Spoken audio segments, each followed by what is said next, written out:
చెప్పుకుందాం. స్తోత్రం.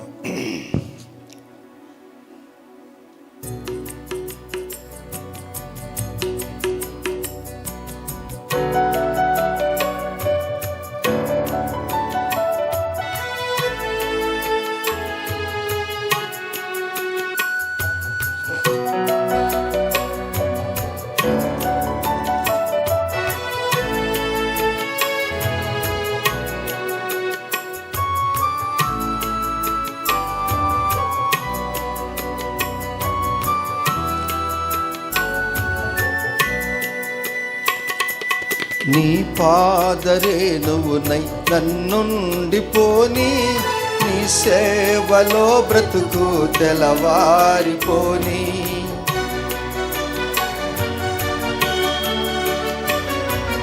నీ పాదరేణువునై నన్నుండిపోని, నీ సేవలో బ్రతుకు తెలవారిపోని. నీ మాట నా నోట జనులంత వినని, నీ మాట నా నోట జనులంత వినని. సువార్తతో నన్ను కలవరమే గనని, సువార్తతో నన్ను కలవరమే గనని.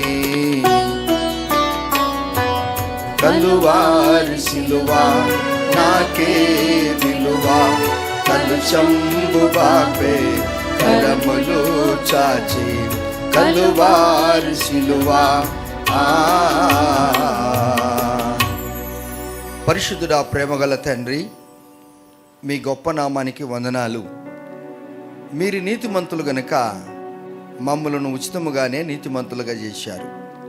మీరు పరిశుద్ధులు గనుక మమ్మలను మీరు సమస్త విషయంలో పరిశుద్ధులుగా ఉండటానికి మీరు ఆదేశించారు. మీ కృప చాలా గొప్పది. మీ ప్రేమను బట్టి మేము వందిస్తున్నాం. మా ఎడల మీకున్న తలంపులు బహు విస్తారములు.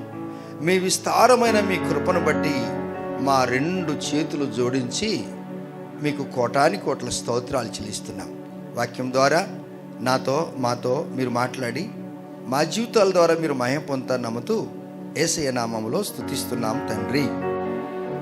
ఆమేన్. యేసుక్రీస్తు నామములో మీ అందరికీ నా హృదయపూర్వక వందనములు. ప్రస్తుతం మా ప్రపంచం అంతా కూడా లెంట్ డేస్ను ఆచరిస్తున్నారు. లెంట్ డేస్కు ప్రాధాన్యత ఇస్తున్నారు. ప్రతి చర్చి 24 గంటలు తెరవబడి దేవుని యొక్క సన్నిధానంలో దేవుడు సిలువలో చేసిన కార్యములు జ్ఞాపకం చేసుకుంటూ, వారు ఏ జాతి జనమైనా కానీ వారు అద్భుతంగా దేవుని యొక్క కార్యాలు చేయడానికి మందిరాలు తెరిచిపెట్టారు. సరే, ఆదికాండం మొదలుకొని ప్రకటన గ్రంథం వరకు చూసినప్పుడు లెంట్ చేయమని ఎక్కడ కూడా ప్రభువారు రాయలేదు. ఈ యొక్క సందర్భాలలో మనము దేవుని యొక్క మాటలు ధ్యానించుట చాలా ప్రాముఖ్యమైనటువంటి విషయం. లెంట్ డేస్కు మనం విరోధులం కాదు, కానీ దేవుని యొక్క వాక్యానికి మనం ఎప్పుడు కూడా సావధానంగా సత్కరించాలి. ఈ లెంట్ అనేది అనేక చర్చిలు బూడిద బుధవారము నుండి ఈస్టర్ వరకు 40 దినములలో పాటించే ఉపవాస మరియు ఒకరి పాపముల కొరకు ప్రాయశ్చిత్తము కొరకు ప్రార్థన చేసేది. ప్రార్థన, ఉపవాసము, లోకరీత్యమైనటువంటి విషయాలు విసర్జించి పరిశుద్ధంగా జీవించి క్రీస్తు యేసు ప్రభు మా కొరకు సిలువలో తన ప్రాణం పెట్టాడు, తిరిగి లేచాడు, తిరగ రానై ఉన్నాడని క్రైస్తవ జీవితాలు దేవునికి ఇష్టంగా జీవించాలని ఆశతో కలిగి ఉంటారు. ఆ మాత్రమే కాకుండా దేవుడు మనకు ఈ భారతదేశంలో ఇచ్చినటువంటి క్యాలెండర్ను బట్టి ఆ క్యాలెండర్లో ప్రతి మార్చి నుండి ఏప్రిల్ వరకు జరిగినటువంటి 40 దినాల ఉపవాస దినాలను మన క్రైస్తవ బిడ్డలు అతి పరిశుద్ధంగా వీటిని భావిస్తారు. అతి పరిశుద్ధంగా వీటిని భావిస్తారు కనుక ఇండిపెండెంట్ చర్చెస్ అయినా, రోమన్ క్యాథలిక్ చర్చెస్ అయినా, పెంతెకొస్తలు చర్చెస్లు అయినా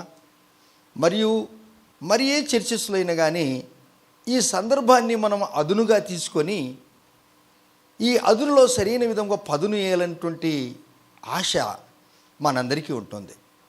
స్పెషల్లీ గుడ్ ఫ్రైడే వచ్చిందంటే పోలీసు వారు పర్మిషన్ ఇస్తారు. మేము వెళ్ళి స్వార్థ చెప్పాలి సార్, ఎందుకంటే గుడ్ ఫ్రైడే సార్ క్యాలెండర్లో ఉంది, మేము వెళ్ళాలి, మా దేవుని గురించి వెళ్ళాలన్నప్పుడు అవునవును మీ పండగ ఉంది, మీరు వెళ్ళొచ్చు, సంతోషమని వారు పర్మిషన్ ఇస్తారు. తర్వాత పునరుత్థానము, దేవుడు తిరిగి లేచాడు అనేది అది ప్రభువు దినం అంటారు ఆదివారాన్ని. అది విశ్రాంతి దినము కాదు, అది ప్రభువు దినం. ఆదివారానికి శుక్రవారానికి మధ్యన శనివారం ఉంటుంది. ఆ శనివార దినమున ఏం చేస్తాము? దేవుడు రేపు తిరిగి లేస్తాడు, నిన్నటి దినమున యేసు ప్రభు వారి శిలువలో ప్రాణం పెట్టాడు, మా యేసు ప్రభు మాకు చెప్పిన మాట మాకు జ్ఞాపకం ఉందని ప్రపంచమంతటా దేవుని యొక్క నామాన్ని ప్రొక్లైమ్ చేస్తుంటారు, సువార్త చెప్తుంటారు. ఈ కార్యము చేయుట ఇది మంచిది, మనం విరోధులం కాదు. కానీ బిబ్లికల్లీ 40 దినాల గురించి దీని విషయం రాయబడలేదు. ఈ 40 దినాల గురించి నేను మీకు చెప్తాను. ఇది లెంతీ సబ్జెక్టే, కానీ నేను కొంచెం నేను చదివి ఆ సన్నివేశాల గురించి నేను చెప్తాను. మీరు దీన్ని జ్ఞాపకం పెట్టుకోండి, మీ హృదయంలో రాసుకోండి, మీ యొక్క డైరీలో కూడా రాసుకోండి. నేను చెప్తున్న మాటలు మీరు సావధానంగా విని ఆఖరి వరకు మీరు వినండి. మధ్యన వెళ్ళిపోతే మీకేం అర్థం కాదండి. దేవుని బిడ్డలారా, దేవుని యొక్క మాటలు పుటం వేయబడ్డాయి. ఈ 40 దినాల గురించి మనం మాట్లాడుతున్నప్పుడు ఆది కాలములోనే అనాది కాలములోనే జరిగిన విషయము ఏంటి అనగా, రండి ఆది కాండము 7వ అధ్యాయము 4వ వచనం చదువుకుందాం. మొట్టమొదట 40 అనే మాట రాయబడింది. మీరు జాగ్రత్తగా వాక్యం వినాలి. మీరు ఎంత జాగ్రత్తగా బాగా వాక్యం వింటే అంత బాగా చెప్పే కృప ప్రభువు నాకు ఇచ్చాడు. చదువుకుందాం. ఆది కాండము 7వ అధ్యాయము 4వ వచనంలో, ఎందుకనగా ఇంకను 7 దినములకు నేను 40 పగళ్ళును 40 రాత్రులను భూమి మీద వర్షము కురిపించి నేను చేసిన సమస్త జీవరాశులను భూమి మీద ఉండకుండా తుడిచివేయుదునని నోవాహుతో చెప్పాను. నోవాహు ఎవరు అనగా, ఈ భూమి మీద కృప పొందిన వారు, దేవునితో నడిచిన వాడు. ఈయన కూడా హానోకులాగా దేవునితో నడిచినవాడు. ఈ కృప పొందిన వాడితో అంటున్నాడు, నేను నా సేవకుడైనటువంటి నోవాహు గారిని పంపి 120 సంవత్సరాలు ఆయన సేవ చేస్తే తన కుటుంబం తప్ప ఎవరు కూడా రక్షణ పొందలేదు గనుక ఇక 7 దినముల తరువాత 7 దినములలోగా, అంటే దేవుడు ఏ పనైనా చేసినా సడన్గా చెయ్యడు. బాగా గుర్తుపెట్టుకోవాలి. దేవుడు చెప్పకుండా ఏమి చేయడు. అయ్యో నాకు షాక్ అయిందండి, నేను అట్లా అనుకోలేదంటే అది నీ బుద్ధి పొరపాటు. కానీ దేవుడు ఎప్పుడే కానీ ఏ పని అయినా మనకు చెప్పకుండా ఆయన చెయ్యడు. అర్థమైన వాళ్ళు హల్లెలూయా చెప్పండి, హల్లెలూయా చెప్పండి. ఎస్, ఆయన ఏది కూడా చెప్పకుండా చేయడు. 7 దినముల లోపల నేను ఈ భూమి మీదకి నీరు రప్పించబోతున్నానన్నాడు. 40 దినములు రాత్రి ఏమండి పగలు రాత్రి ఏమండి ఆకాశతుములు ఇప్పుతాను, వర్షం వస్తుందని ముందే చెప్పాడు. నోహు 3 కుమారులు, షాము, హాము, యాపేతులు, వారి 3 కోడన్లు, వీరి యొక్క అనగా నోహు యొక్క భార్య, మొత్తం 8 మంది, పోతు పెంటి, ప్రతి పక్షుల్లో ప్రతి జంతువులో అన్నింటినీ కూడా ఆయన తన యొక్క ఓడలో ఉంచుకున్నాడు. వారికి కావలసినటువంటి భోజన పదార్థములన్నీ కూడా ఆయన ఉంచుకున్నాడు. ఇక 40 రాత్రులు 40 పగళ్ళు ప్రచండ వర్షము కురిసింది. ఆకాశ తూములన్నీ కూడా యేసుప్రభు వారు ఇప్పాడు. హల్లెలూయా. ఇప్పటానికి ఏం జరిగింది తెలుసా? ఇక పడవ పరిస్థితి చూసినప్పుడు ఇప్పుడు మీరు నేరుగా 7వ అధ్యాయము 17వ వచనములో, ఆ జల ప్రవాహము 40 దినములు భూమి మీద ఉండగా జలములు విస్తరించి ఓడ తేలజేసినందున అది భూమి మీద నుండి పైకి లేచి, ఇప్పుడు ఏం చేస్తుందండి? ఓడ భూమి నుండి పైకి లేస్తుందంట. చితిసారపు మ్రానుతో ఓడను తయారు చేశారు. ఇప్పుడు ఇది నీళ్ళ మీద. ఇప్పుడు చూడండి, అనాది కాలములోనే నీవు నేను పుట్టక మునిపే దేవుడు ఎవరిని? నోవాహు గారిని ఒక గొప్ప ఇంజనీర్గా మార్చాడు. అందును బట్టి దేవునికి స్తోత్రాలు. ఒక గొప్ప ఇంజనీర్గా మార్చాడు. ఓడను తయారు చేసుకోమన్నాడు. ఇది ప్రపంచానికి వచ్చినటువంటి ప్రళయం. ఈ ప్రళయం ఎటువంటిదంటే, దీన్ని మనుషులు ఏం చెప్తారో, ఖగోళ శాస్త్రాలు ఏం చెప్తారో కానీ ఇది ప్రపంచానికి వచ్చుట వలన అక్కడక్కడ కొండల మీద ఒక చిన్న రాయి మీద ఒక పెద్ద బండ నిలబడి ఉంటుంది. ఎవరు పెట్టారు దాన్ని? బోలో చెప్పండి, ఎవరైనా పెట్టారా? నో. ఆ ప్రళయం అప్పుడు రాళ్ళు బండలు కూడా లేచిపోయాయి. మనకు బైబిల్ చెప్తుంది ఒక చిన్న బండ మీదనే ఇంత పెద్ద రాయి నిలబడి ఉంటుంది. ఎవరెత్తి పెట్టారు కొండల మీద? చూసావా, ఎటువంటి ప్రళయం వచ్చేసింది. ఇప్పుడు పడవ ఏం చేస్తుంది? మెల్లగా పైకి లేచింది. పైకి లేచను జలములు భూమి మీద ప్రచండముగా మిక్కిలి ప్రబలి విస్తరించినప్పుడు ఓడ నీళ్ళ మీద నడిచెను.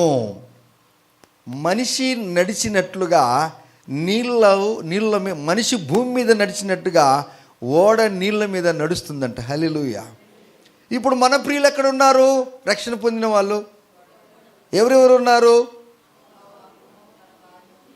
ఎవరెవరు ఉన్నారు? ఎస్. నోవహు యొక్క కుమారుల పేరేమి? భార్య వాళ్ళ కోడళ్ళ పేరేమి? తెలియదు. పోనీ వీళ్ళు ఎన్ని ఏళ్ళు ఉన్నారు ఆ నీళ్ళ మీద? అమ్మా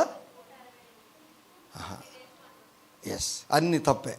వీళ్ళు ఎన్ని ఏళ్ళు ఉన్నారు అనగా నీళ్ళ మీద? 1 సంవత్సరం 10 రోజులు ఉన్నారట. నోవహు గారి యొక్క 600 ఆయన వయస్సు 600 సంవత్సరాలు. ఆయన బ్రతికిన సంవత్సరాలన్నీ 950 సంవత్సరాలు.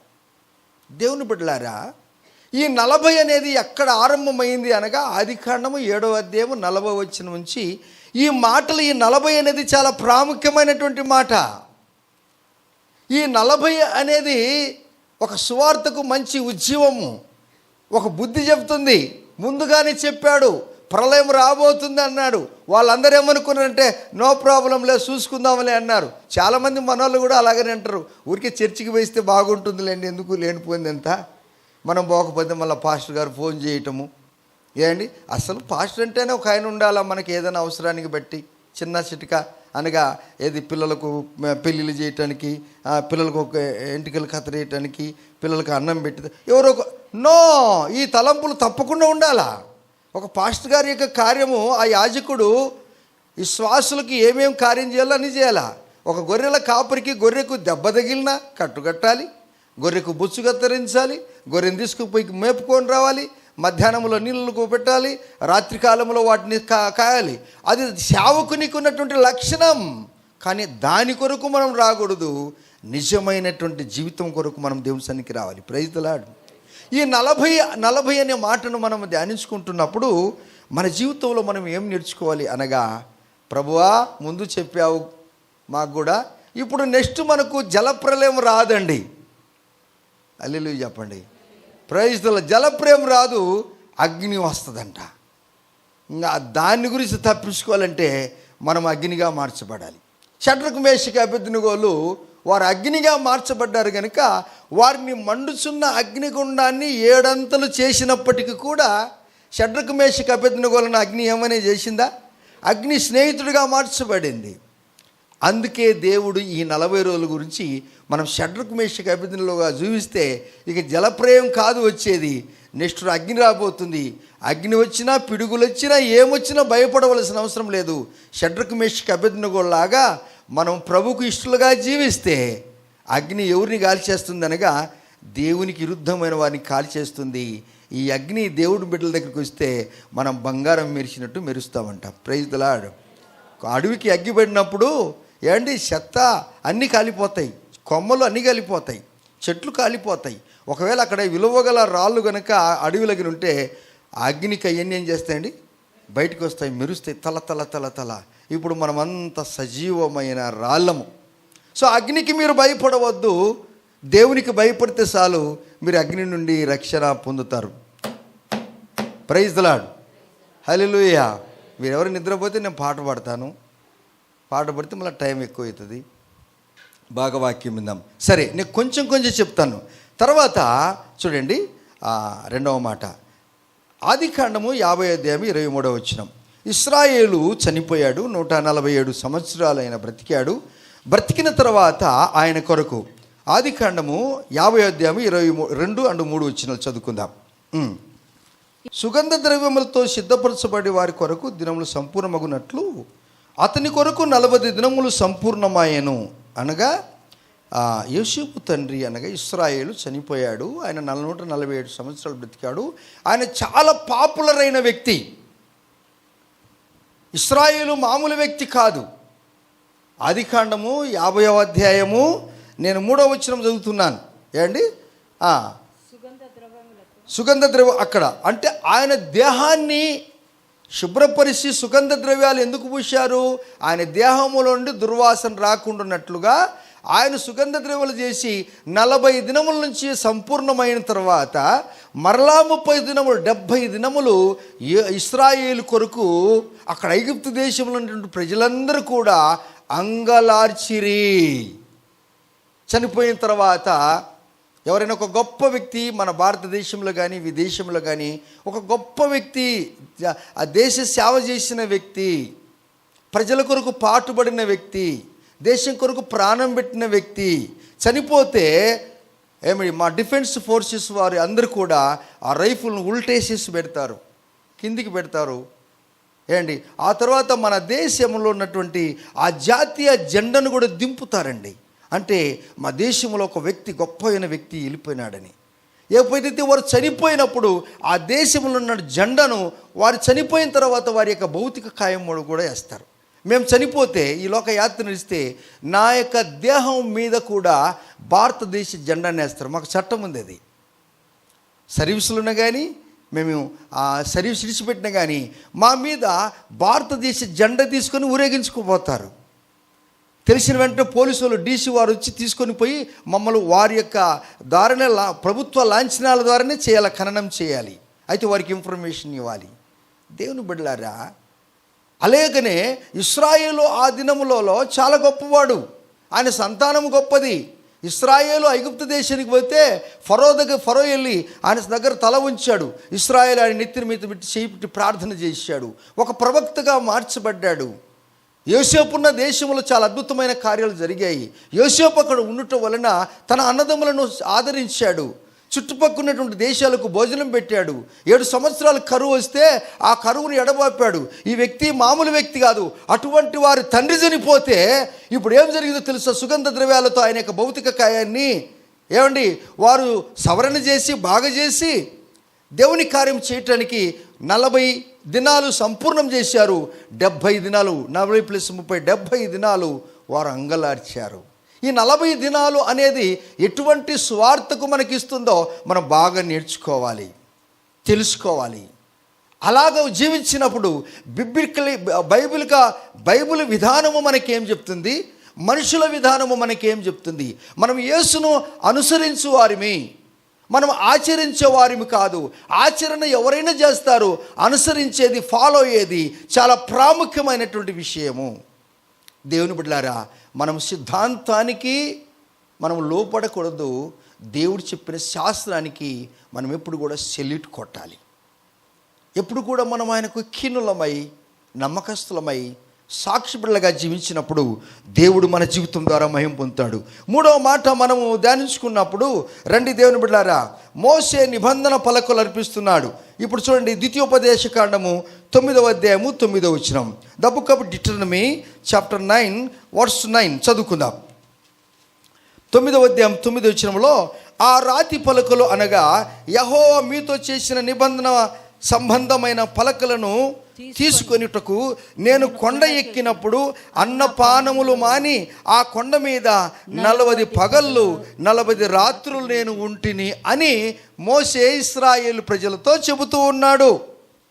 చూశారా, మోషేకున్నటువంటి గొప్ప భాగ్యము, మానవుల యొక్క శ్రేయస్సు కోరి, మానవుల యొక్క క్షేమం కోరి, రానున్నటువంటి జనరేషన్కు, రానున్నటువంటి ప్రజలకు కావలసినటువంటి మాటలు దేవుని నుండి తీసుకొని రావటానికి సీనాయి కొండకు ఎలా వెళ్ళాడనగా 40 దినములు 40 రాత్రులు ఉపవాసం. ఏమేమి ఉపవాసం ఉన్నాడు? ఉదయాన్నే ఒక గ్లాస్ పాలు తాగి, మధ్యాహ్నం టీ బిస్కెట్ తిని, చెప్పండి అలా ఉన్నాడా? 40 రాత్రులు 40 పగలు నీళ్లు కూడా తాగలేదు ఆయన. అమ్మో, మీరు అలా 40 దినాలు అట్లా ఉండొద్దండి, ఏటికి చచ్చిపోతారు. నేను చెప్తున్నాను జాగ్రత్త. డాక్టర్ ఏం చెప్తుంటే నీరుగిన దాక్కుండా 21 రోజుకి ఉంటే వాడు వెళ్ళిపోతాడంట. అటువంటి పని మీరు చేయొద్దండి. అలా చేసి నడవటానికి కూడా శాత కాకుండా డాక్టర్ దగ్గర తీసుకెళ్తే ఏమైందిరా బాబు అంటే ఈయన ఉపవాసం ఉన్నాడంటే ఎవరున్నారమండి నిన్న అంటాడు ఆయన డాక్టర్. ఆ పేగులని అంటుకుని పోయి మాట్లాడటానికి శాత కాకుండా నడవలేక, నో, దేవుని యొక్క ప్రసన్నత, దేవుని యొక్క బలము, దేవుని యొక్క కృప నిన్ను ప్రేరేపణ కలగజేసినప్పుడు, నువ్వు ఉపవాసం ఉండమని చెప్పినప్పుడు, దేవుడు నీకు ఆరోగ్యం కనుక బాగా ఇచ్చినప్పుడు నువ్వు ఉపవాసం ఉండాలి. అలా కాకపోతే నీ శరీర బడలి కలిగిన ఉన్నట్లయితే కొంచెం ఉపవాసం దగ్గర ఉండి మినిమంగా తిని దేవుని సన్నిధానంలో ఉండు. దేవుడు నిన్ను ఏం అనడు. నేను ఉపవాసం లేనంటే నిన్ను ఏమంటు దేవుడు. ఆయన కఠినమైన దేవుడు కాదు. దేవుడు ఎవరు అని తెలుసా? హృదయాలను పరిశీలించువాడు. హృదయ శుద్ధి గలవారు ధన్యులు. వారు ఏం చేస్తారంటే దేవుణ్ణి వారు చూస్తారు. అందువలన సార్ నాకు ఏం రోగము లేదు, నేను ఉపవాసం ఉంటానంటే నీకు రోగము లేకపోవచ్చు, కానీ నువ్వు తినే ఆహారములో అన్ని కెమికల్ మందులతోనే నీ ఇంటికి వస్తున్నాయి. నువ్వు 5 తింటున్నావు కనుక నువ్వు ఇప్పుడు మందులు తినవలసి వస్తుంది. ఆ దినాల్లో గోబారుతో పేడతో అడవి ఆకుతో పండిస్తున్నటువంటి పంట ఇప్పుడు గోబారుతో ఎవరు పండిస్తారండి? ఆకుతో ఎవరు పండిస్తారండి? నో. ఇప్పుడు అంత కెమికల్ అయిపోయింది అంతా. దేవుని బిడ్డలారా, ఈ దేహాన్ని నువ్వు బాగా జాగ్రత్తగా పెట్టుకోవాలి. దేహాన్ని చాలా క్రమంగా ఉంచుకోవాలి. నీ శీలాన్ని కాపాడుకోవాలి. అలా నువ్వు కాపాడుకున్నప్పుడు దేవుని దగ్గర ఉపవాసం ఉండి ప్రార్థన చేయమన్నాడు. ఉపవాస ప్రార్థన కావాల విశ్వాసికి. అయితే నీ అట్ ద సేమ్ టైం నీ దేహాన్ని కూడా బాగా చూసుకో. ఇప్పుడు చూడండి, మోషే పలకలు తీసుకొనడానికి సీనాయి కొండకి ఎక్కాడు. సీనాయి కొండకు ఎక్కిన తర్వాత ఆయన దేవునితో కాలము గడిపాడు. దేవుని యొక్క ప్రసన్నత అక్కడ ఉండిపోయింది. ఇప్పుడే ఆహారము లేకుండా నీళ్ళు లేకుండా 40 దినములైంది. మరలా దేవునితో కూడా ఉన్నాడు. ఇప్పుడు ఆ సీనాయి కొండంత దేవునితో మహిమతో నింపబడింది గనుక ఈ వ్యక్తికి ఆకలి అనేది తెలియదు. ఆయన కొండ మించి దిగి వస్తుంటే ఆయన ముఖము ఎట్లా ఉన్నది చెప్పండి మీరు. ఇప్పుడు మనం కనుక ఉపవాసం ఉన్నట్లు అందరికీ ఫోన్లు చేసి చెప్తాము, అక్క బాగుండవు, టిఫిన్ చేసినావంటే లేదమ్మా తినలే, నువ్వు తిన్నట్టే లేదక్క నేను ఉపవాసం అక్క అబ్బా అంటే ఈ ఉపవాసం అంతమంది చెప్పాలి. నీ ఉపవాసం ఎవరు చూస్తున్నారు తెలుసా? చెప్పరు మీరు నాకు. నీ ఉపవాసం ప్రభువుకు తెలుసు. నీ హృదయము దేవునికి తెలుసు. నువ్వు ఉపవాసం ఉన్నానని రోజు కొట్లాట పెరుకులాట, రోజు అబద్ధాలు చెప్పేది ఏంటంటే నువ్వు అబద్ధాలు చెప్తున్నావు, టోపీ వేస్తున్నావు. దేవునికి స్తోత్రాలు. మనము చాలా మంచివారిమి, దేవునికి మహిమ కలుగును గాక. అన్ని చేస్తున్నావు, నేను ఉపవాసం ఉన్నానంటే ఎలా? నో. దేవునికి ఇష్టమైనటువంటి ఉపవాసము ఏంటి అనగా నీ హృదయము దేవుని యొక్క ఆలయము. నీ హృదయము బాగుంటే అది నీ ఇష్టం. నీ చేతనైతే ఉండు, లేకపోతే ఏం పర్వాలేదు. అయితే దేవునికి ఇష్టమైన బిడ్డగా నువ్వు జీవించినప్పుడు నీ కుటుంబంలో అద్భుతాల కార్యాలు జరుగుతాయి. నువ్వు దేవునికి ఇష్టడుగా జీవిస్తున్నావని నీ క్రియలు చెప్తాయండి. నీ క్రియలు నిన్ను పొగుడుతాయండి. యోసేపు ఎప్పుడో ఎక్కడో ఏమి జరిగింది ఆయన చేసిన కార్యాలు ఇప్పుడు కూడా మనము ప్రశంసిస్తున్నాం. తర్వాత 4వ మాట చూడండి. మోషే మరలా ఏం చేస్తున్నాడు చూడు. 9వ అధ్యాయం 17 వచనం. అదే ద్వితీయోపదేశ కాండము 9వ అధ్యాయం 17-18 వచనాలు. అప్పుడు నేను ఆ 2 పలకలను పట్టుకొని నా 2 చేతులలో నుండి మీ కన్నుల ఎదుట వాటిని క్రింద పడవేసి పగులగొట్టి మీరు యెహోవా దృష్టికి ఆ చెడు నడత నడిచి చేసిన మీ సమస్త పాపముల వలన ఆయనకు కోపము పుట్టింపగా చాలు. చూశారా? ఆయన దేవుని నిబంధన మందసం తీసుకుని వస్తే ఈ ప్రియులందరూ కూడా ఏం చేశారు తెలుసా? ఏం చేశారండి? వీళ్ళందరూ కూడా దూడను తయారు చేసుకున్నారు. ఏమిటి? బంగారు దూడని చేయటానికే ఎవరికెవడో బంగారం ఉందంటే దూడని చేసుకుంటే అందరూ వాళ్ళ దగ్గరనే అన్నీ ఇచ్చేశారు. అందరు ఇచ్చేశారు. దూడను తయారు చేశారు, ఎగురుతున్నారు. వీరి యొక్క ఏ కార్యాలన్నా ఈ పోత దూడను చేసుకొని దేవునికి విరుద్ధంగా పాపం చేసినప్పుడు, పాపం ఈయన కూడా మనుషుడే మోసే ఏం చేశాడండి? ఆ యొక్క రాతి పలకలను, నిబంధన పలకలను పగలగొట్టాడు. అయ్యో దేవా ఏం పని చేశాను స్వామి. ఒక తండ్రికి ఎంతటి బాధ్యత ఉంటుంది. ఇశ్రాయేల్ ప్రజలకు నాయకుడుగా ఉన్న వ్యక్తికి ఒకసారి కోప్పడతాడు, వద్దురా తండ్రి ఈ పిల్లలే వద్దని అనిపిస్తుంటుంది. ఒక్కోసారి కొందరు తల్లిదండ్రులు పిల్లలు లేనప్పుడు పిల్లలు లేరు ప్రభువా సాయం చేయి తండ్రిని ఆ దేవునికి ఈ దేవునికి మొక్కింటారు. పాపం ఎన్నో కష్టాలు పడింటారు. పిల్లలు పుట్టిన తర్వాత వారు ఎదురు తిరిగే వారైతే ఏమంటారండి అప్పుడు పిల్లలు తల్లిదండ్రులు ఏమంటారు, ఈ పుట్టకపోయినా బాగుండు అంటారా లేదా? అదే జరిగింది పాపం మోషే. మరలా ఈయన ఏం చేస్తున్నాడు చూడండి, మరలా అక్కడ కంటిన్యూషన్లో అంటాడు, చేసినప్పుడు చూసి మునుపటి వలె అన్నపానములు మాని 40 పగళ్ళు 40 రాత్రులు నేను యెహోవా సన్నిధిని సాగిలపడితిని. పోయినసారి పలకలు తీసుకోవటానికి ఎన్ని రోజులు ఉపవాస ప్రాణం చేశాడు? ఉపవాస ప్రాణాలు ఏమేమి తిన్నాడు? అమ్మ ప్రైజ్ లార్డ్ 40 మాట చెప్తున్నా నేను. మరలా ఇప్పుడు ఏం జరిగింది? మళ్ళా మునుపట్లాగానంటే అదే విధంగా చూడండి. ఈ మనుషులు ఎంత విరోధం అంటే కడుపు నిండా తిన్నప్పుడు అబ్బా ఏం పెట్టిండమ్మా మోషే గారు, ఎక్కడితే తీసాడో ఇంతమందికి అన్నం. ఈ మోషే సార్ దండం సార్ నమస్కారం సార్ మోషే తాత అట్లా అన్నాడు. ఆ మోషే గారు ఏదైనా చిన్న పొరపాటు చేస్తే అలగటే ఒక్కొక్కడు భలే అలుగుతుంటాడు, ఉత్తదానికన్నా అలుగుతుంటాడు. చిన్నపిల్లోడైతే అలుగుతాడు. చాక్లెట్ తెస్తే ఇద్దరికి కూడా సగం నుంచి ఇస్తే వాళ్ళ అమ్మ నాన్న మీద కొట్లాడుకుంటారు. వానికి సగంలో ఎక్కువ వానికి ఇచ్చినావు, తక్కువ నాకు గురికి పెట్టినావు, వాళ్ళిద్దరికి కొట్లాట. ఏండి ఇప్పుడు మోషే జీవితం కూడా అంతే. వాని గురించి ప్రేమిస్తే చూసినావు పాస్టర్ ఆయన్ని ఏం ప్రేమిస్తున్నాడు చూడబ్బా, పాస్టర్కేమో ఆయన చాలా ఇస్తున్నట్టుంది, నీకు వందనాలను అయినా. అప్పుడు పాస్టరు మమ్మల్ని చాలా ప్రేమిస్తున్నాడు, ఇప్పుడు no no no no no ఒక తల్లి లాంటి ప్రేమ పాస్టర్ గారు చూపిస్తారు. ఆ పాస్టర్ గారు దేవుని ప్రేమ నేర్చుకుంటాడు. కాకపోతే నువ్వు పెద్దవాడైపోయావు కదా, ఇప్పుడు నేను ఎత్తుకోలేను. చిన్నపిల్లలు ఉన్నారు కదా, వారిని నేను ఎత్తుకోవాలి. కొత్త వారు వచ్చినప్పుడు వారిని నేను ప్రేమించాలి. నిన్ను ప్రేమించినట్లు ప్రేమించుకొని వారిని ఎత్తుకొని కవగలించుకున్నప్పుడే కదా వారు దేవునికి ఇష్టలుగా జీవించేది. ఎప్పుడు నిన్నే ప్రేమిస్తుంటే నువ్వే నేనే ఉంటాం అంతే, అంతేనా? కానీ దేవుడు లోకమును అందరినీ ప్రేమించాడు. నీకు చూపిన ప్రేమ ఆ కొత్త వారికి కూడా నేను చూపించాలి. అది నీ బాల్య వయస్సు నిన్ను ఎత్తుకున్నాడు. ఇప్పుడు నువ్వు పెరిగి పెద్దవాడు అయిపోయినావు కనుక నీ ప్రేమ ఎలా ఉండాలి అనగా, అవును దేవుడు నన్ను ప్రేమించాడు.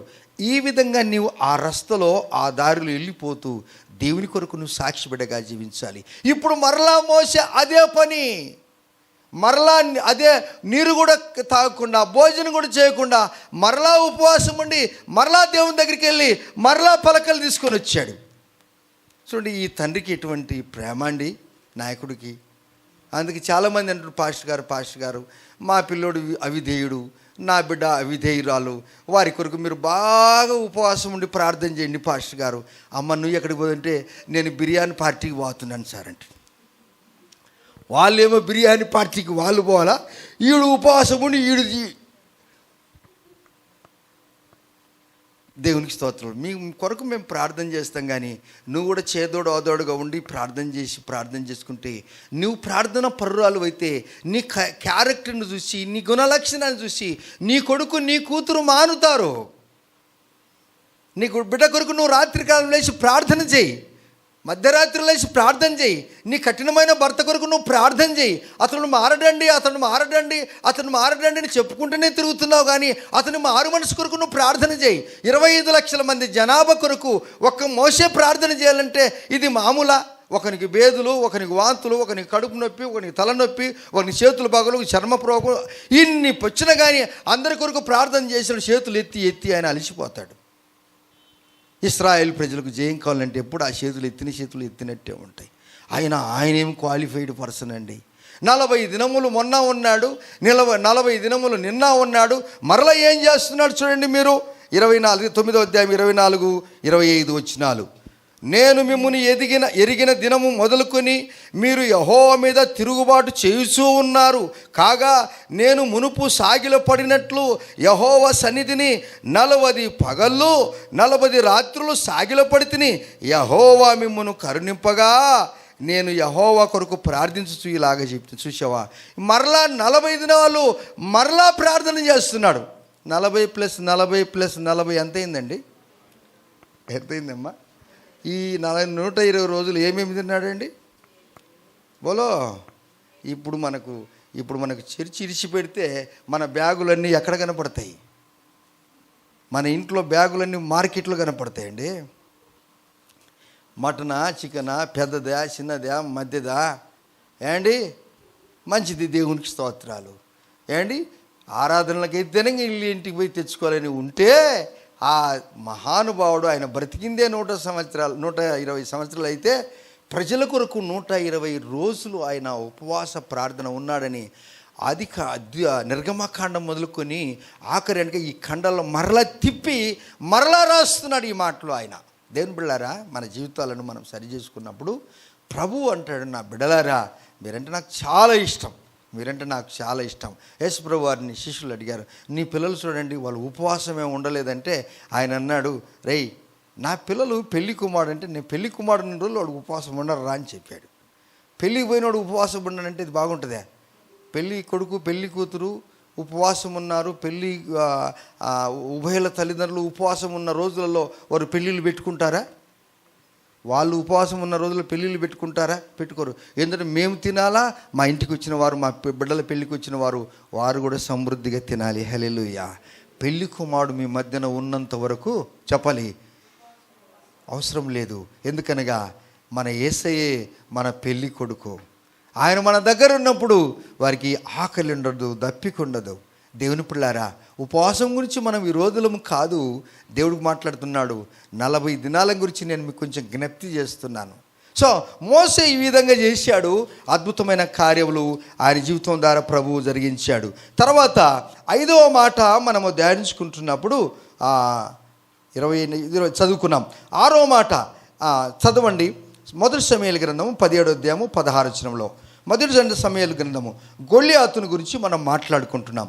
మొదటి సమూయేలు గ్రంథము 17వ అధ్యాయము 16వ వచనం. ఆ ఫిలిస్తీయుడు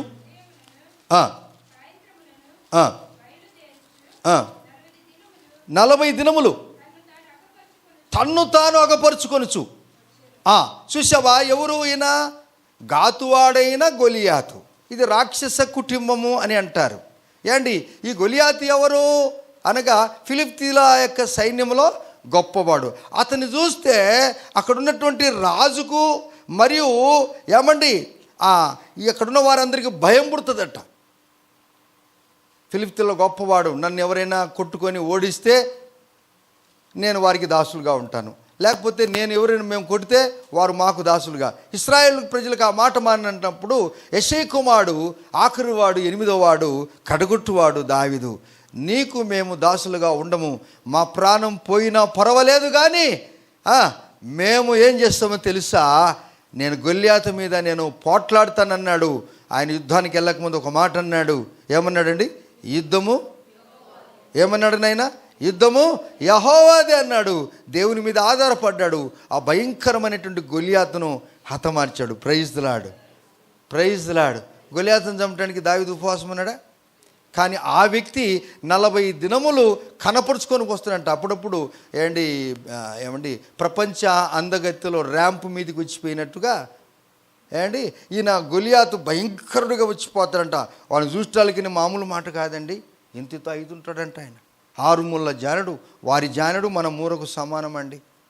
అటువంటి వ్యక్తి చూపించాడు. కానీ ఏం జరిగిందనిగా నీవు దేవుని బిడ్డవుగా జీవించినట్లయితే వాడు 40 రోజులు తన ప్రదర్శన చూపించుకున్నా, 40 రోజులు 80 రోజులు ప్రదర్శన చూసుకున్నా, ఒక్క రాయి, చిన్న రాయి, నున్నని రాయి గనుక యేసుక్రీస్తు నామములో ఉన్నట్లయితే అటువంటి వాని శక్తులను యేసు నామములో ఎన్యమైపోతాయనగా లయమైపోతాయని ప్రభువారు చెప్తున్నాడు.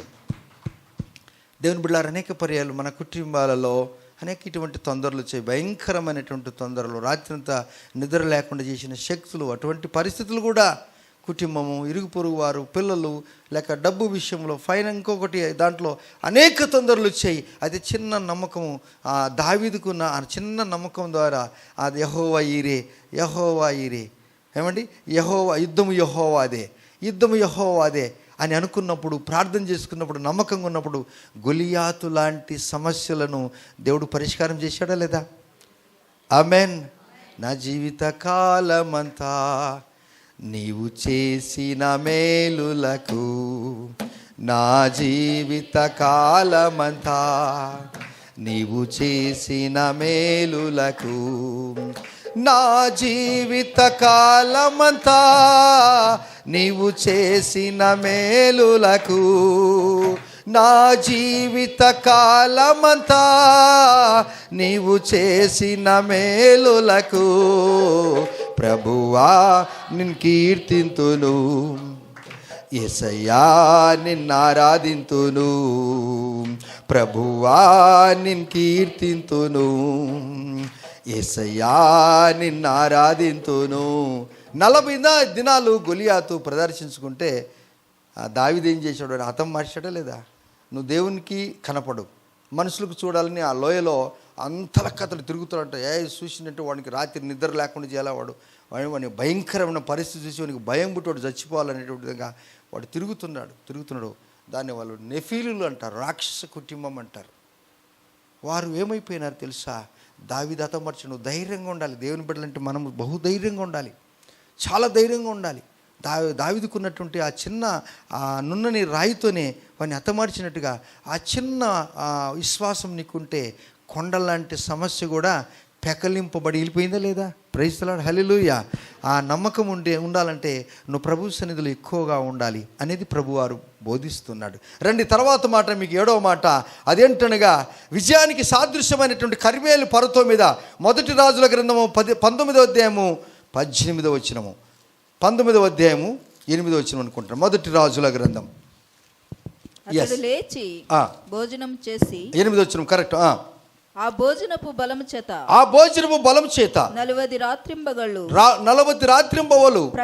ప్రయాణము చేసి దేవుని పర్వతము అని పేరు పెట్టబడినట్టు హోరేబుకు వచ్చాడంట. ఎవరు? ఏలియా. 2 తలంపుల మీద ఉన్నటువంటి వ్యక్తులకు రుజుపరిచాడు. ఆయనకు రుజుదర్శిని. ఏం చేశాడంటే, మీరు బయలు ప్రవక్త అయితే ఆయన్ను పూజించండి, యెహోవా దేవుడైతే యెహోవాను పూజించండి. సరే, మన ఇద్దరికి పందెం అని చెప్పాడు. ఒక బ్రహ్మాండమైనటువంటి యుద్ధం జరిగింది. మొదట వారికే ఇచ్చాడు. తర్వాత ఏలి ఏం చేశాడనగా ఆ కందకాన్ని అంతా కూడా బాగు చేశాడు. దేవుని నామంలో మా పితరాలుల దేవా, అబ్రాహాము దేవా, ఇస్సాకుల దేవా, యాకోబుల దేవా, మా ప్రార్థన ఆలకించమని ప్రార్థన చేశాడు. ఆకాశం నుండి అగ్ని దిగి వచ్చి ఆ యొక్క మాంసమును కందకాన్ని అంతా కూడా తడిపివేసి అద్భుతమైన కార్యాలు జరిగించిన తర్వాత ఆయన బయలుదేరి, ఏలియా పరిగెత్తేవాడండి. కొండ ప్రాంతంలో పుట్టినట్టు వాడు పరిగెత్తాడండి, సింహంలాగా పరిగెత్తాడండి. ఆయన పరిగెత్తి ఇజ్రాయేల్ గుమ్మం పడ్డాడు, అనగా గుర్రముల రథముల కంటే ముందుకు వెళ్ళిపోయాడు. అప్పుడు ఒక బదిరీ వృక్షం కింద ఆయన ఉన్నప్పుడు దేవదూత వచ్చి చెప్పిన మాట ఏంటనగా 8వ వచనంలో అంటాడు, అతడు లేచి భోజనము చేసి ఒక అప్పము, ఒక నూనె, ఒక నీళ్ళ బుడ్డి, 1 లీటర్ నీళ్ళు, ఒక అప్పం, ఒక రొట్టె. ఎంత సరిపోద్దండి? ఏం సరిపోద్దండి మనిషికి? ఆకలినోనికి ఒక రొట్టె సరిపోద్దా? సరిపోదు కదా. అయితే తీసుకొని 40 దినాలు ప్రయాణం చేసి హోరేబు కొండ దగ్గర దేవుని దగ్గర సన్నిధికి వచ్చాడట. చూశారా? ఈ 40 దినాలు ప్రభు మన కొరకు ఎందుకు రాసినగా, మన జీవితంలో ఏదో గొప్ప కార్యాలు జరిగించడానికి ప్రభువారు రాసి పెట్టాడు. మన జీవితము జయ జీవితము. ఏ జీవితం అండి మనకు? మీ పక్క వాళ్ళని చూసి చెప్పండి ఈ మాట. మన జీవితము జయ జీవితము. ఒకసారి బ్రదర్స్ సిస్టర్స్ చేతులు పట్టుకొని మన జీవితము జయ జీవితం. బిడ్డలు, మన జీవితం జయ జీవితం. ఏ జీవితం మంది? జయ జీవితం. అటువంటి జయ జీవితం మనకు కావాలంటే ఏలియా ఏం చేశాడు తెలుసా? అంతకంటే ముందే ఏం చేశాడంటే, నీ దేవుడేంటో నా దేవుడని నేను చూపిస్తానన్నాడు. ఛాలెంజ్ చేశాడు. కర్మేలు పర్వతానికి, కర్మేలు పర్వతము విజయానికి సాదృశ్యము. క్రైస్తవ జీవితము విజయానికి సాదృశ్యము. అందరు చెప్పండి, క్రైస్తవ జీవితము. గలమెత్తి చెప్పండి, క్రైస్తవ జీవితము విజయానికి సాదృశ్యం. అది ఎప్పుడు అనగా నువ్వు దేవుని మీద ఆధారపడినప్పుడు దేవుడు నీ జీవితంలో విజయానికి సాదృశ్యంగా నీ చేతనే విజయ పతాకము ఎగిరిస్తాడు యేసయ్య నీ కొరకు చూసి, ఈ నా కుమారుని ద్వారానే నేను మహిమ పొందుతున్నానంటాడు. ఎటువంటి కృపనిచ్చాడు ప్రభువారు. రండి, నేను కొంచెం మాటలు చెప్పి నేను ముగిస్తాను. రండి, ఎందుకనగా ఇది నేను ముందుగానే చెప్పాను, కొంచెం ఇది లెంతీ సబ్జెక్టుని కూడా నేను మీకు చెప్పాను. ప్రియమైన దేవుని బిడ్డలారా, రండి. తర్వాత మాట మనం ధ్యానించుకుంటున్నప్పుడు యోనా గ్రంథము 3వ అధ్యాయం 4వ వచనం మనందరికి చిరుపరిచయమైనటువంటి మాట. యోనా గ్రంథం 3వ అధ్యాయం 4వ వచనం చదువుకుందాం.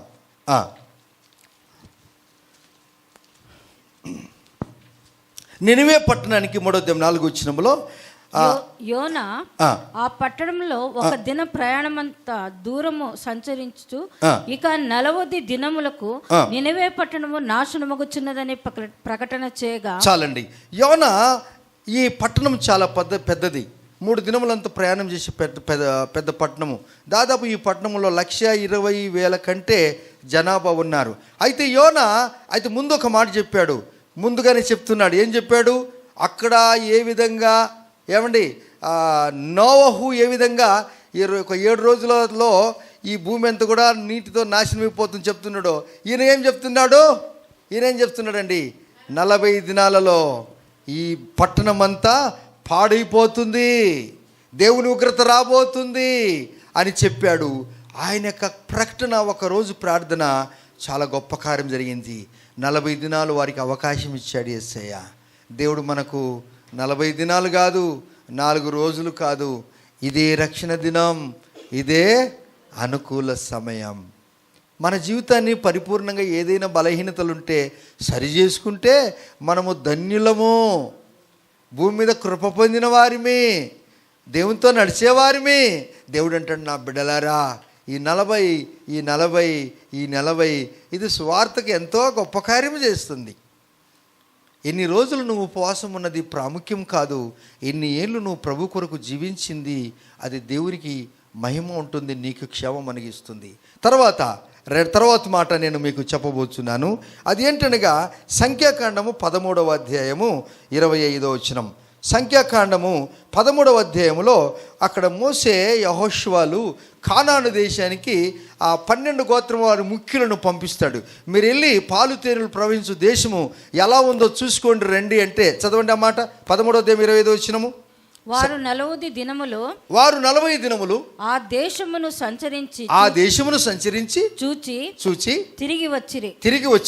అట్లు వారు వెళ్ళి పారాను అరణ్యమందలి కాదేశున్న మోషే అహరోను వద్దకు. మొత్తానికి 40 దినాలు వారు పాలు తేనెలు ప్రవహించు దేశానికి వెళ్ళారు. సంఖ్యాకాండం, the book of numbers, chapter 13 13వ అధ్యాయము 25వ వచనంలో రాయబడింది మాట. ఇశ్రాయేల్ పెద్ద ముఖ్యులందరూ కూడా వెళ్ళారు, కానాను దేశానికి వెళ్ళి పాలు తేనెలు ప్రవహించు దేశానికి వెళ్ళారు. ఆ దేశాన్ని సంచరించడానికి 40 రోజులు వాళ్ళు తిరిగారంటే ఎంత పెద్ద పట్టణమో. ప్రైజ్ ది లార్డ్, హల్లెలూయా. పాలు తేనెలు ప్రవహించు దేశము ఎటువంటిదో. ఒక నినివే పట్టణాన్ని తిరగటానికి ఎన్ని రోజులు పడుతుందంట? 3 days పడుతుందంట. ఇప్పుడు 3 days పట్టడానికి 120,000 మంది పైన జనాభా ఉన్నది. ఇప్పుడు 40 రోజులంటే దాదాపు అప్పటికే 40-50 లక్షల మంది జనాభా ఉన్నట్టుగా పాలు తేనెలు పాలిస్తున్న దేశం అంత పెద్దదండి దేవుని బిడ్డలారా. దేవుడి ప్రపంచంలోనే క్రైస్తవ జనాభా సంఖ్య ఎక్కువ ఉందండి. మన భారతదేశంలో తక్కువ ఉంది. అందులో కూడా కొందరు మనోళ్ళు 0 సర్టిఫికెట్లు ఉన్నోళ్ళు కొందరు, లేనివారు మరికొందరు. ఏదైతే ప్రభువుని తెలుసుకున్నారు. ఇక్కడ లెక్క లేకపోయినా కానీ దేవుని దృష్టిలో వారి లెక్క ఉంటుంది. ఆమేన్. నీ పేరు ఏదైనా, నీ ఊరు ఏదైనా, నీ సర్టిఫికెట్ ఏదైనా, మీరు ఏ గోత్రమైనా కానీ మీరు క్రీస్తుని నమ్ముకుంటే ఈ సర్టిఫికెట్లన్నీ ఇక్కడికే. ఆయనను ప్రభువారు అంటాడు, ఎవడైనా క్రైస్తవుడైనందుకు సిగ్గుపడను అక్కర లేదన్నాడు యేసే. Praise the lord. ఏమండి, మీరు ఊరికనే మమ్మల్ని ఉచితముగానే మమ్మల్ని క్రైస్తవులుగా చేయబోతున్నారని అగ్రప్రాజు అంటాడా లేదా? అవును. ఏదట్లనే కానీ క్రైస్తవులుగా మనం తీర్చిదిద్దబడ్డ తర్వాత దేవుని కొరకు జీవించడంలో మనకు సిగ్గేంటండి? ఆయన గాలి నీరు వెలుతురు ఆయన మనకి ఇస్తున్న తర్వాత, ఆయనకు గాలి నీరు వెలుతురు ఇస్తున్నటువంటి దేవునికి మనము దేవుని బిడ్డలుగా కాకపోతే అసలు మనం దోఖ చేసినట్టు కదా, ఆయన చేసిన మేలు మర్చిపోయినట్టే కదా. అలా దేవుడు నిన్ను ప్రేమిస్తున్నాడు. రండి, ఇంకా 2 మాటలు చెప్పి నేను ముగిస్తున్నాను. అది మీకు చెప్పాను, అది సంఖ్యాకాండ విషయం చెప్పాను. తదుపరి ఇప్పుడు మనం ముగింపులోకి వచ్చాము. ఇప్పుడు మనం నేరుగా క్రొత్త నిబంధనలోనికి వస్తాం. క్రొత్త నిబంధనలోనికి లూకా సువార్త, the book of Luke chapter 4 verse 1. లూకా సువార్త 4వ అధ్యాయము 1వ వచనం చదువుకుందాం. యేసు పరిశుద్ధాత్మ పూర్ణుడై యొర్దాను నది నుండి తిరిగి వచ్చి 40 దినములు ఆత్మచేత అరణ్యములో నడిపింపబడి అపవాది చేత శోధింపబడుచుండెను. చూశారా, యేసు ప్రభు వారు సువార్తకు ఎల్లక మునుపు ఎన్ని దినాలు ఉపవాసం ఉన్నాడు? ఇదే మాటలు మీరు మత్తయి సువార్త 4వ అధ్యాయం 1వ వచనంలో కూడా కనపడతాయి. ఇక్కడ మత్తయి రాస్తున్నాడు, లూకా రాస్తున్నాడు, సేమ్ వర్డ్స్. 40 దినాలు ఎవరి కోసం సిద్ధపడ్డాడు? ఇప్పుడు ఈ 40 దినాలని మీరు గమనించండి, ఎన్ని సిద్ధపాటుకే ఉన్నాయి, గుర్తు చేసుకోవాలి. మనం చెప్పిన మాటలు ఏంటి? ముందుగానే చెప్పాడు 7 దినాలలో రాబోతుంది ఊరుతన్నాడు. ఆ నుంచి మనం వస్తున్నప్పుడు కూడా అన్ని సిద్ధపాటే. ఇప్పుడు యేసు ప్రభు వారు 30 సంవత్సరాలైన తర్వాత ఇప్పుడు ఆయన సువార్తకు వస్తుంటే అపవాది చేత శోధింపబడుటకు ఆయన అరణ్యమునకు కొనిపోబడ్డాడు. 40 దినములు 40 రాత్రులు ఉపవాస ప్రార్థన, నీరు కానీ ఆహారం కానీ ఆయన తీసుకోలేదు. ఆయన మిక్కిలి ఆకలిగా ఉన్నాడు. ఆయన మిక్కిలి ఆకలిగా ఉన్నప్పుడు ఒక టెంప్టేషన్, ఒక శోధన వచ్చినప్పుడు క్రైస్తవ బిడ్డ ఎలా జీవించాలి? సోదరులు, నీ దగ్గర నేను ఒక మాట మిమ్మల్ని అందరితో మాట్లాడుతున్నాను. యవ్వన బిడ్డలు చాలామంది ఈ దినంలో మగ ఆడ తేడా లేకుండా అందరూ బీడీ సిగరెట్లు, సారాయి, తంబాకు అన్నీ తింటున్నారు. వారందరికీ కూడా నీ టేబుల్ మీద పెట్టి బీరు తిను, సారాయి తాగు, బీరు తాగు, బీడీలు తాగు, సిగరెట్లు తాగు, ఇదిగో పలానాళ్ళ కాడికి పోంటే నీకు దృఢమైనటువంటి ఆ నమ్మకము, ఆ పరిశుద్ధత నువ్వు కాపాడుకుంటే ఏ విధంగా యోసేపు ఆ భయంకరమైనట్టు శోధన నుంచి పరిగెత్తాడో అలా నువ్వు పరిగెత్తగలవు. లేకపోతే నువ్వు సారాయి మానుకో, నువ్వు బీడీలు మానుకో, నువ్వు సిగరెట్లు మానుకో, నువ్వు వేసే సంగతి మానుకంటే ఈయన మానుకోడు, ఇంకెక్కువ చేస్తూ ఉంటాడు. వానికి బుద్ధి వచ్చినప్పుడు, హల్లెలూయా, వానికి బుద్ధి వచ్చినప్పుడు వాడు తిరిగి వస్తాడు. ప్రార్థన చేయటం మర్చిపోద్దు. అయితే బుద్ధి వచ్చేంత వరకు, శరీరం అంతా అయిపోయేంత వరకు, అన్నీ కాలిపోయిన వారి తర్వాత, అన్నీ అయిపోయిన తర్వాత యేసుప్రభు వారికి దగ్గరికి వస్తే అప్పుడేమంటే, నువ్వు రానాయన, నేను వద్దన్ను, కానీ అప్పుడు పిలిచినప్పుడు వచ్చినంత ఘనత ఇప్పుడు నీకు రాదు అంటాడు. ఏమంటారు? ఇప్పుడు నేను అంతా రిటైర్డ్ అయిన తర్వాత, ఇప్పుడు నాకు 62 సంవత్సరాలు అనుకో, 60 సంవత్సరాల తర్వాత రిటైర్డ్ అయిన తర్వాత నేను సేవకు వస్తుంటే ఓదే పర్వాలేదు రా అంటాడు. కానీ నేను యవ్వన కాలం సమర్పించుకున్నంత ఘనత ఇప్పుడు వస్తే ఉంటుందా? నాకు ఇప్పుడు ప్లస్ పాయింట్ ఏమైంది? 38 సంవత్సరాల్లో నేను 18 సంవత్సరాలు భారతీయ సైనికుడిగా ఉండిపోయాను. 38 సంవత్సరాలకి నేను విఆర్ఎస్ తీసుకొని వచ్చాను. యవన కాలంలో అంతకంటే ముందే ప్రభు నాకు కృప చూపించాడు. నా యవన జీవితాన్ని నేను ప్రభు వారికి సమర్పించాను. దేవుడు ఈ దినము దేశమంతా తిరగటానికి దేవుడు కృపయించాడు. అనేక మందిని దేవుడు మనకు పరిచయం చేశాడు, ఆత్మీయులను. ఇది దేవుని కృప కాదా? యవనస్తులారా, యవన కాలములో కాడి మోయుట మీకు మేలు. యవన కాలం అంత అయిపోయిన తర్వాత రిటైర్డ్ చాలామంది నాకు చెప్తుంటారు, ఇంకా రిటైర్డ్ అయిపోతే ఇంకా నేను ఎక్కడికి పోను స్వామి, ఎక్కడికి పోను స్వామి. కరెక్టేనా? అదంతా అప్పటికే నీ యవ్వన కాలం, నీ బాల్యము, నీ వృద్ధాప్యం ప్రభువు జీవితంలో ఉన్నట్లయితే దేవుడు నిన్ను ఎలిగిస్తాడండి. అయినను ఇప్పుడైనా అంటాడు, అయినను ఇప్పుడైనా వా that is correct. That is his compassion అండి, దట్ ఈస్ హిస్ మర్సీ అండి. ఆ కృపగల విధానంలో మనం పోతే, ప్రేమించావయ్యా, నా ఇష్టం వచ్చినట్టు తిరిగాను, అమ్మ నాన్నకు తెలియకుండా ఇష్టమైన పని చేశాను, ఎవరికి తెలియదులే అనుకున్నాను అన్నప్పుడు దేవుడు అంటాడు, రే బాబు నేను చూశాను రా నువ్వు చేసిందంతా అంటాడు యేసయ్య. తల్లి నేను చూశానమ్మా నువ్వు చేసింది, బాబు నేను చూశాను రా, ఇప్పుడైనా ఇదిగో నీకు టెంప్టేషన్, శోధనలు వచ్చాయా? యేసు ప్రభు వారు యవన కాలం 30 సంవత్సరాల యవన ప్రాయంలో అపవాది తీసుకెళ్ళాడు అరణ్యానికి, అన్నీ చూపించాడు, ఈ మొత్తాన్ని చూపించాడు. నువ్వు నాకు మోకరించి నా కాళ్ళు పట్టుకో, నీకు అన్నీ ఇస్తానన్నాడు. ఇప్పుడు మిగిలిన అన్నీ నేను ఇస్తానంటే నీది వద్దు, నాకెవరైనా ఏదైనా ఇస్తానంటే ఉచితంగా ఆ ఈత వచ్చి నీకు ఇస్తుంటే నాకు వద్దండి. నాకు ఇస్తే నువ్వేమంటావు తెలుసా? నేను ఆ పాస్టర్కు డబ్బులు ఇచ్చినానంటావు. కానీ నా దేవుడు కనుక నీతో మాట్లాడించి ఒక విశ్వాసి దేవుని బిడ్డ కష్టములో కానుకిస్తే అది నాకు, నా పిల్లలకు దీవెనకరము, దేవునికి ఆశీర్వాదము, మీకు దీవెనలు తీస్తాడు యేసయ్య. దేవుడు తన బిడ్డలతో మాట్లాడతాడు. కానీ అన్యాయంగా తెచ్చిన డబ్బు మనకొద్దు. వారు కష్టపడినటువంటి డబ్బు మనకు అవసరం అండి. దేవుని బిడ్డలారా, నీకు ఎంత డబ్బు అయినా ఇస్తా అంటాడు సైతాడు. నువ్వు ఎంత డబ్బు అయినా నీకు ఇస్తాను, సూటికెళ్ళి ఇస్తాను. 3వ రోజున మాట్లాడుతాడు ఒక గొప్ప దైవసేవకునితో అపవాది. ఒక్క మాట నువ్వు చెప్పకూడదు అంటాడు. ఒక్క మాట నువ్వు చెప్పకూడదు. ఆ ఒక్క మాట చెప్పకుండా ఉంటే నీకు ఇదిగో సూటికేసు డబ్బులు ఇస్తానంటాడు అపవాది. అదేం మాట అంటే, ఇదే రక్షణ దినం, ఇదే అనుకూల సమయం, చెప్పొద్దు అంటాడు. నేను వీరు వాడుకోవాలి, ఏం పర్లేదులే, రేపు అనేమంటే రేపు మంది కాదు. ఈ మాట ఈ రోజుకి నువ్వు చెబితే అది నువ్వు తప్పించుకుంటావు, దేవునికి మహిమ ఉంటుంది. ఎవరైనా ఆ గుంపులో అయ్యో రేపటి దినం నాది కాదంట, దైవజనుడు చెప్పాడు నేను ఈ దినమే మారు మనసు రక్షణ పొందాలని, తన జీవితాన్ని ప్రభువుకి ఇస్తాడు. చప్పలు కూడా దేవుని చూద్దామా. అందుకే నేను ఎప్పుడు అవకాశం చూస్తూ ఉంటాను.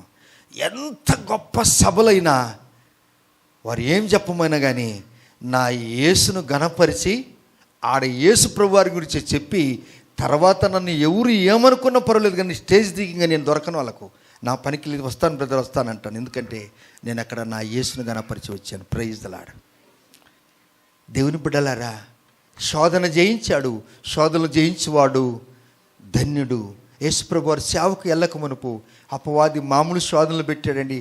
నిండా 40 దినాలు ఉపవాస ప్రార్థన, నీళ్ళు లేవు, ఆహారం లేదు, అలా ఉండిపోయాడు. అయినను ఆ ఉపవాసములోనే, ఆకలిలోనే ఎవరు లేరులే అని, ఏం తెలియదులే, ఒకసారేలే, ఏం పర్వాలేదులేని అపవాది నిన్ను వేధించి, బాధించి, శోధించి నిన్ను విసిగించాడా. నిన్ను విసిగించిన ప్రాణం పోయినా కానీ నువ్వు పాపములు గుణ చేయి వేయకుండా ఉంటే నీకంటే ధన్యుడు ఎవరుండరు. ఒక దినం నిన్ను గురించి దైవజనుడు సభలలో మాట్లాడతాడండి. యోసేపుని గురించి మాట్లాడుతున్నామా లేదా ఇప్పుడు మనం? ప్రైజ్ ది లార్డ్, హల్లెలూయా. చివరి మాట చెప్పి నేను ముగిస్తాను. అదే యేసు ప్రభువు వారు వచ్చారు, తన ప్రాణమునిచ్చాడు, పరలోక రాజ్యానికి వెళుతూ చూడండి అపోస్తుల కార్యములు 1వ అధ్యాయము, the book of acts chapter 1. రండి దేని బిడ్డలారా, ఈ 40ని గురించి నేను మాట్లాడుచున్నాను. మీకు 40ని గురించి నేను మాట్లాడుచున్నాను. సబ్జెక్టు మనం పక్కకు తీసుకొని పోకూడదు. చదవండి 3వ వచనం. ఆయన శ్రమ పడిన తర్వాత 40 దినముల వరకు వారికి అగపడుచు దేవుని రాజ్యమును గురించి బోధించుచు అనేక ప్రమాణములు చూపి వారికి తన్ను తానుగా సజీవునిగా కనపరుచుకుని. చప్పట్లు కూడా దేవుని చూద్దామా. యేసు ప్రభువు వారు వెళ్ళేటప్పుడు కూడా 40 దినములు 11 పర్యాయములు తన్ను ప్రేమించిన బిడ్డలకు 500 మందికి ఒకసారి, 12 మందికి ఒకసారి, ఇద్దరికి ఒకసారి, ఒక్కొక్కరికి ఒకసారి 11 పర్యాయములు 40 దినములు ఆయన ప్రత్యక్షమై తన మాటలు చెప్పి, నా బిడ్డలారా, కింద మాటలు అంటాడు 11వ వచనంలో, ఓ గలిలయలారా, ఎవరైతే పరలోక రాజ్యాన్ని దిగి వచ్చాడో ఇప్పుడు ఆయన పరలోక రాజ్యానికి వెళ్తున్నాడు, మరలా ఆయన రాబోతున్నాడు అంటట్లేదు. 11 వచనం ఉందా మాట? మనుషులారా, ఓ గలిలయ మనుషులారా, మీరెందుకు నిలిచి ఆకాశం వైపు చూచుచున్నారు? మీ యొద్ద నుండి పరలోకమునకు చేర్చుకొనబడిన ఈ యేసే ఏ రీతిగా పరలోకమునకు వెళ్ళటం మీరు చూచితిరో ఆ రీతిగానే ఆయన తిరిగి వచ్చునని వారితో చెప్పిరి. Praise the lord. అంటే సిద్ధపాటు, ఈ 40 దినాల ప్రిపరేషన్ యేసు ప్రభువు వారి శిలువకు వెళ్ళక మునుపు ప్రిపరేషన్. సైతానుడు శోధించాడు, బలవంతం చేశాడు. ఎన్ని చేసినా కానీ ప్రభు తన యొక్క పరిశుద్ధతను మాత్రం ఆయన కోల్పోలేదు. కనుక ఈ 40 దినాలు ఒక ప్రిపరేషన్. ఇప్పుడు ఇది ఒక హోలీ డేస్ అంటారు. వీటిను మన ఈ దినాల్లో సంఘాలన్నీ కూడా తెరవబడ్డాయి. I'm very happy. నాకు ఎట్లంటే ఎట్లా నేను సంతోషపడతానంటే, సందర్భం ఉన్నా లేకపోయినా దేవుని మందిరం ఎప్పుడు తెరవబడి ఉండాలి. Praise the Lord. సమయములోను అసమయమందును. Praise the Lord. అందుకే మనం మంత్లీ తప్పకుండా మనం ప్రార్థన పెట్టుకుంటాం. ఈ సందర్భంలో ఇంకా మంచిది కదా. దేవుడు నీ కొరకు తన ప్రాణం పెట్టి రక్తం గార్చి, నా బిడ్డలారా నా దగ్గరికి రండి, మీ కొరకు నేను గొప్ప కార్యం చేస్తానన్నాడు. మాకొరిద్దాం, ప్రార్థన చేసుకుందాం. మన జీవితాన్ని నీకు అమ్మ, తల్లి, చెల్లి ఉపవాసం ఉండలేకపోతున్నావా, బలహీనరాలువా, డస్ నాట్ మ్యాటర్. నువ్వు పరిశుద్ధంగా జీవించు. హృదయ శుద్ధి గలవారు ధన్యులు, వారు దేవుని చూచెదరు. నీ హృదయం దేవుని ఆలయం కదా. మన పితరార్థులు ఎలా ఉపవాసం ఉన్నారు, 40 దినాలు. నీ శరీరం సహకరించకపోతే పర్వాలేదు, దేవుడు నిన్ను అంత బలపెంత పెట్టే దేవుడు కాదు. ప్రేమగల దేవుడు ఆయన, కనికరం గల దేవుడు ఆయన. ఇటువంటి అద్భుతమైన దైవ సందేశాలు ఈ ఆఖరి దినాల్లో మన అందరికీ అవసరమండి. దేవుడు మన జీవితాలను బాగు చేయటానికే తన భక్తులను ప్రేరేపణ కలుగజేసి రాత్రి పగలు మేము చదువుకొని దేవుని మీద ఆధారపడి, ప్రభువా ఒక్క మాట నాతో మాట్లాడయ్యా, ఒక్క మాటను సెలవి ప్రభువా, మేము బోధిస్తున్న వారిని హెచ్చింపబడక గొల్యాతు తన దేహాన్ని బట్టి హెచ్చింపబడ్డాడు, గొల్యాతు తన సైనికత్వాన్ని బట్టి హెచ్చింపబడ్డాడు. 40 దినాలు ప్రదర్శన చేస్తున్నాడు, అటు ఇటు చూసిన వారందరూ భయపడుతున్నారు. కానీ దావీదు మాత్రం భయపడలేదు. యేసు ప్రభు వారి సైతాడు బాగా ఆకలైనప్పుడు 40 దినములు 40 రాత్రులు ఉపవాస ప్రార్థనలో నీరు కూడా తాకున్నప్పుడు, బాగా ఆకలైతున్నప్పుడు, నీకు అన్నీ ఇస్తాను నన్ను మొక్కమన్నాడు. నీకు ఏది కూడా నీ టేబుల్ మీద పెట్టినా, ఏదైనా కానీ నీకు దగ్గరలో ఉన్నా, అది ఏదైనా దేవునికి విరుద్ధం ఉన్నా, అక్కడి నుంచి మెల్లగా పరిగెత్తుకొని పో. ఆ శోధనలు జయించు వాడు ధన్యుడు అన్నాడు. నీకు కొంచెమైనా నీ పైకము దేవుని దగ్గర జీవించు తమ్ముడు, చెల్లి. దేవా నేను అలా జీవిస్తాను. దేవుడంటే ఏమనుకున్నామండి మనము? ప్రభువా నువ్వు తప్ప నాకు ఎవరున్నాడు స్వామి? నావు కూడా ప్రకటించాడు 7 దినముల లోపల ఈ ప్రపంచమంతా నీటితో మునిగిపోతుందని. యోనా ప్రకటించాడు 40 దినాల లోపల అన్నీ పోతాయని. పాలస్తీనా దేశానికి మనుషులను పంపాడు. 40 దినాలు వారు సంచరించారు. దేవుడు గొప్ప కార్యాలు జరిగించాడు. ఇశ్రాయేలు కాయాన్ని, భౌతిక కాయాన్ని 40 దినాలు వాళ్ళు సిద్ధం చేశారు. 70 దినాలు వారు అంగలార్చారండి. చివరికి యేసు ప్రభు వారే మనకు మంచి మాదిరి. చివరికి 40 దినాలు తన బిడ్డలతో జీవించాడు. 11 పర్యాయాలు ప్రత్యక్షమయ్యాడు. ఓ గలిలయ మనుషులారా, మీరెందుకు భయపడుతున్నారు? ఏ వ్యక్తి అయితే పరలోకం నుండి దిగి వచ్చాడో అదే వ్యక్తి పరలోక రాజ్యానికి వెళ్తున్నాడు. ఆయన రాబోతున్నాడు. మీరు సిద్ధంగా ఉండండి. ఇదే రక్షణ దినం, ఇదే అనుకూల సమయం. చెప్పిన మాటలు ప్రతిదీ మనం జ్ఞాపకం చేసుకుందాం. స్తోత్రం.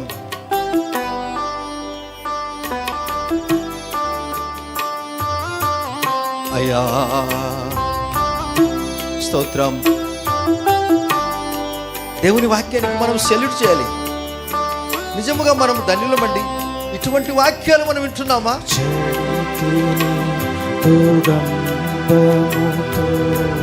పడితిని దురాశతో, చెడితిని దుర్గంధముతో, పడితిని దురాశతో, చెడిన నన్ను విడువలేక వడిగా నన్ను చేరినావా, చెడిన నన్ను విడువలేక వడిగా నన్ను చేరినావా, చాలిరాని దయను చూపి, చాలిరాని దయను చూపి, నేల కూలినాను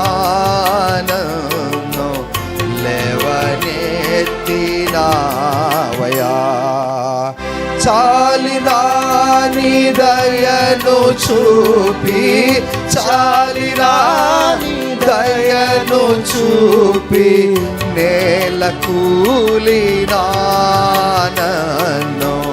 లేవనెత్తినావయా, దీన బంధవా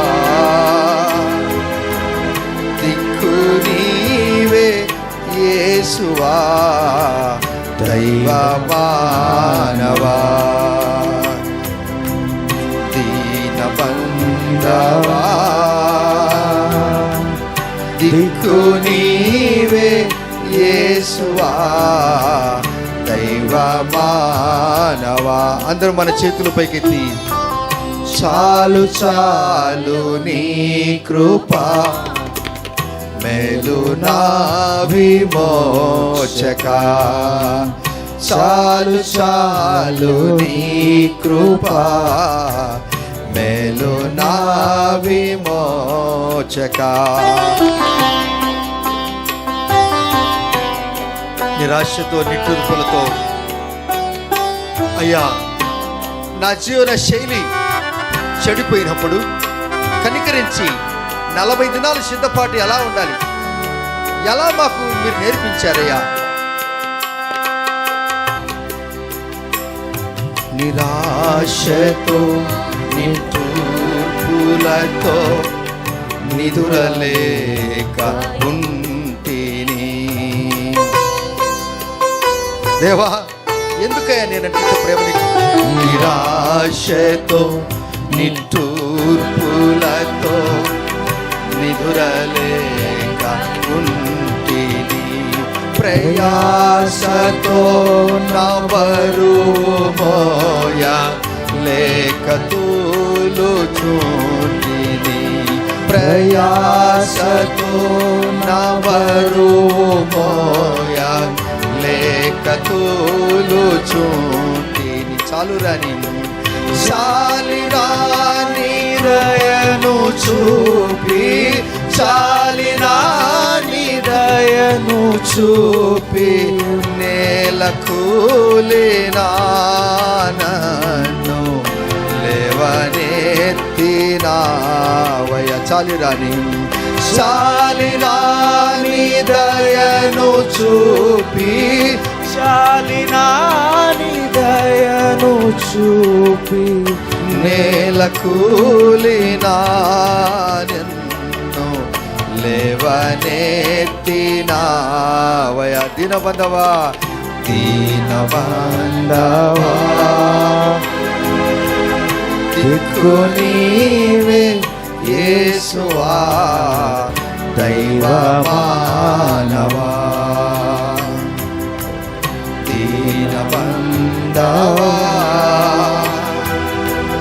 దిక్కు నీవే యేసువా దైవ మానవా. చివరికి మన చేతుల పైకెత్తి చాలు చాలు నీ కృప మేలు నా విమోచక. చాలు చాలు నీ కృప మేలు నా విమోచక.